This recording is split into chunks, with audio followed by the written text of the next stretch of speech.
Smart homes అదుర్స్ reality రంగంలో సరికొత్త విప్లవం హోమ్ ఆటోమేషన్ గురించి పూర్తి వివరాలకు చదవండి రేపటి సాక్షి దినపత్రిక. అందరూ ఒక్కసారి ఉలిక్కిపడి అనేక వ్యాఖ్యలు చేశారు.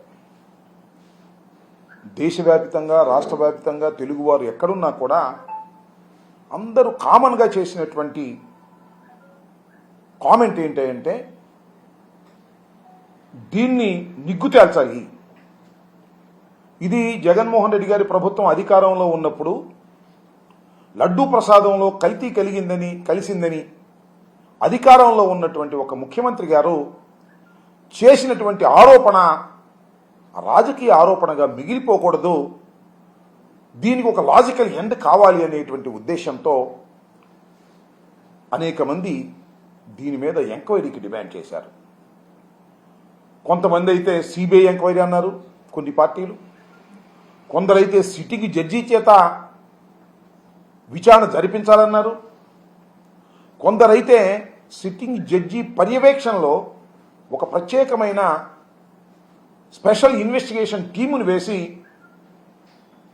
వారి చేత విచారణ జరిపించాలి. ఇది పెద్ద ఆరోపణ, మతపరమైనటువంటి ఆరోపణ. భారతదేశంలో హిందూ మతానికి సంబంధించినటువంటి ఒక పవిత్రమైన దేవాలయంలో ఇలాంటివి తయారయ్యేదనేటువంటి ఆరోపణ చాలా భయంకరమైన ఆరోపణ. దీన్ని ఆ స్థాయిలో విచారణ జరిపి వాస్తవాలు నిగ్గు తేల్చి నిజమైతే ఆ దోషుల్ని శిక్షించాలి అనేటువంటి డిమాండ్ సర్వవ్యాపితంగా వినిపించింది. తర్వాత చంద్రబాబు నాయుడు గారు మొన్న ఎప్పుడు అనుకుంటాను చాలా వ్యాఖ్యలు చేస్తూ ఆయన ఎంక్వైరీ చేస్తానన్నాడు. ఏం ఎంక్వైరీ విన్నారు కదా. ఆంధ్రప్రదేశ్ ప్రభుత్వంలో పనిచేస్తున్నటువంటి ఒక డిఐజీ స్థాయిలో అధికారిని వేసి విచారణ జరిపిస్తాను అని ఆయన చెప్పిన తర్వాత దేశవ్యాపితంగా ప్రపంచవ్యాపితంగా ఉన్నటువంటి మానవతావాదులు కానీ రాజకీయ నాయకులు కానీ హిందుత్వానికి సంబంధించిన వారు కానీ చాలా ఆశ్చర్యపోయారు. ఇంత పెద్ద ఆరోపణ చేసి ఆయన ప్రభుత్వంలో పనిచేస్తున్నటువంటి ఒక డిఐజీ చేత విచారణ జరిపిస్తాను అనడం ఏమిటి, ఇది ధర్మమేనా అనేటువంటి విమర్శలు విపరీతంగా వచ్చాయి. అప్పుడు నేను అనుకున్నా, డిఐజీ ఏం చెప్తాడు? చంద్రబాబు నాయుడు గారి ప్రభుత్వంలో పనిచేస్తున్నటువంటి డిఐజీ ఏం చెప్తాడు? ధర్మారెడ్డి, సుబ్బారెడ్డి, అదేవిధంగా కరుణాకర్ రెడ్డి తప్పు చేశారు, వాళ్ళందరినీ ఉరేయమని రాంచుతారు. అంతేగా మీరు చేసేది. దానికన్నా ఇంకో బెటర్ చేయటం బెటరు.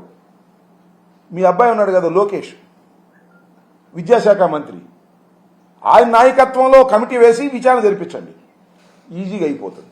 అంటే ఎప్పుడైతే ఇంత పెద్ద ఆరోపణ చేసి కేవలం తన ప్రభుత్వంలో పనిచేస్తున్నటువంటి ఒక పోలీసు ఆఫీసర్ని వేసి విచారణ జరిపిస్తాను అన్నప్పుడే చంద్రబాబు నాయుడు గారు చేసినటువంటి ఆరోపణ పట్టు లేనిదని, అసత్యమని, కేవలం రాజకీయ దుమారాన్ని రేపటం కోసమో లేదా జగన్మోహన్ రెడ్డి గారి ప్రభుత్వం మీద కక్ష సాధించటం కోసమో లేదా హిందుత్వాన్ని రెచ్చగొట్టి అల్లకల్లోలాలు సృష్టించటం కోసమో చేసినటువంటి ఒక ప్రయత్నం అనేది చాలా స్పష్టంగా అర్థమైపోయిందనే విషయాన్ని నేను ప్రత్యేకంగా చెప్పవలసిన అవసరం లేదు.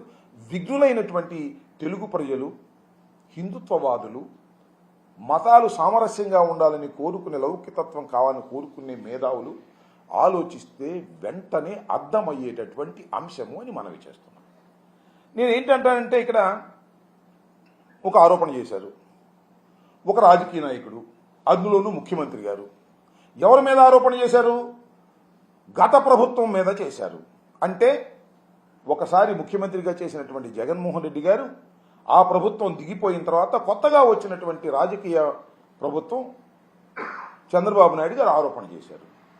ఇది రాజకీయ ఆరోపణగా మిగిలిపోకూడదనే ఉద్దేశంతోనే డిమాండ్ చేస్తే, చిత్రమైన విషయం ఏంటంటే లాజికల్గా ఏం అవ్వాలండు విచారణ జరిపి దీనిలో వీళ్ళు తప్పులు చేశారు, వీళ్ళ మీద యాక్షన్ తీసుకోవాలని ఒక నిష్పక్షపాతమైన విచారణ జరపవలసినటువంటి అవసరం ఉన్నది. అలా కాకుండా తప్పు జరిగిపోయింది అంటున్నారు.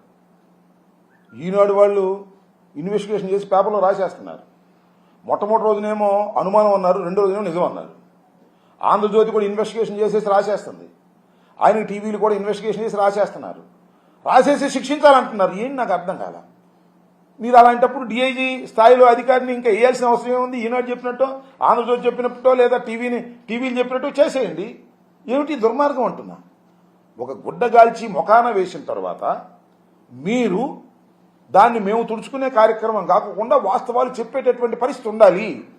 ఎప్పుడైతే మీరు చేసిన ఆరోపణలో పసలేదో ఆర్భాటాలు ఎక్కువ చేస్తున్నారు. నేను చాలా విచిత్రమైన అంశం ఏంటంటే, ఇది మన ఇక్కడ తిరుమలలో ఒక కార్యక్రమం చేపట్టారు. ఇవాళ నిన్న శాంతి యాగం అంటే ప్రసాదం అపవిత్రం అయిపోయింది, ఆ అపవిత్రమైనటువంటి ప్రసాదానికి పవిత్రత చేకూర్చే విధంగా శాంతి హోమం చేశాము అన్నారు. ఎక్కడ అపవిత్రమైంది? లడ్డు ఏమైనా అపవిత్రమైందా? కల్తీనైతే ఎప్పుడైనా వాడారంటే దానికి సమాధానం లేదు. అపవిత్రమైంది, హోమం చేసేద్దాం, హిందుత్వాన్ని రెచ్చగొట్టేద్దాం.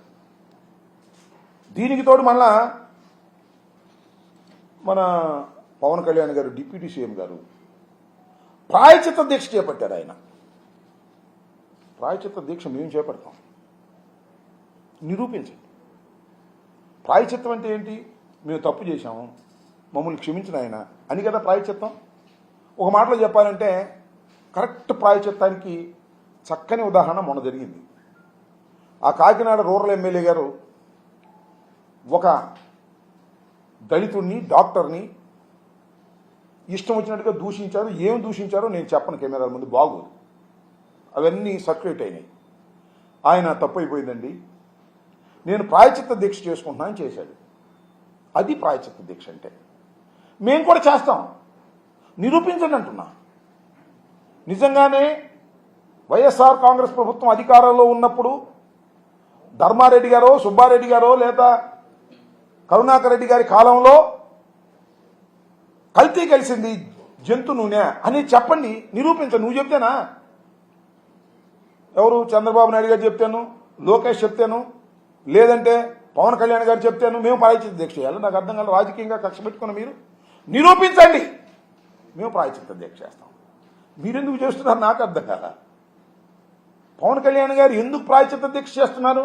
మీరు తప్పు చేయలేదు కదా. ప్రాయచిత్తం అంటే అనుభవించటం. మేము నిజంగా చేసి ఉంటే మీరెందుకు అనుభవించాలి? మేము అనిపిస్తాంగా. నిరూపించే శక్తి మీకు లేదు. ఇప్పుడైతే ఆరోపణ సరైంది కాదో హంగామా చేసేటటువంటి కార్యక్రమాన్ని మీరు చేసేటటువంటి ప్రయత్నం చేస్తున్నారు.